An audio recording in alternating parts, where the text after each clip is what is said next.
రాళ్లలో చెక్కబడిన రాజ్యం, శక్తి, శౌర్యం, సౌందర్యం కలిసిన మహా సామ్రాజ్యం ఈ విజయనగర హంపి. దశాబ్దాల కిందట గగనాన్ని తాకిన ఈ గోపురాలు ఈరోజు ఆ మహిమను మనకి గుర్తు చేస్తూనే ఉన్నాయి. తుంగభద్ర తీరంతో తడిసిన ఈ నేలపై రథమండపాల నినాదం, కవుల గాత్రం, యోధుల గర్జన ఇవే గాలిలో ఇంకా ప్రతిధ్వనిస్తూనే ఉన్నాయి.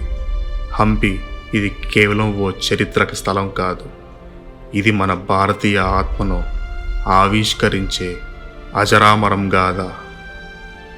వైభవం, విజ్ఞానం, కళ, సంస్కృతి అన్నిటినీ తనలో మోసుకుంటూ నిలుస్తుంది ఈ హంపి.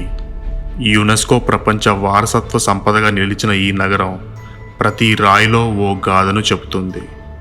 విత్తల దేవాలయ సంగీత స్తంభాలు, స్టోన్ చారియట్, విరూపాక్ష ఆలయం, ఇక్కడ ప్రతి అడుగు ఓ కొత్త ఆశ్చర్యాన్ని తెరుస్తోంది.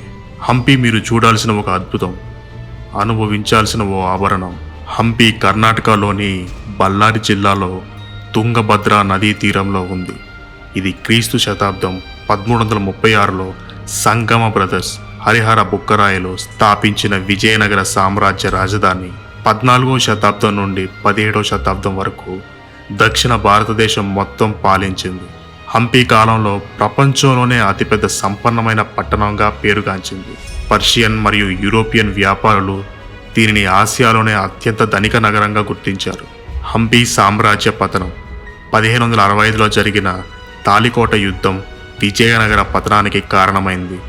డెక్కన్ సుల్తాన్ల సైన్యం హంపిపై దాడి చేసింది. ఆ ఘోర యుద్ధం తర్వాత హంపి కొంత భాగం ధ్వంసమైంది, కానీ ఆ శిల్ప వైభవం ఇంకా ఇప్పటికీ నిలిచిపోయింది.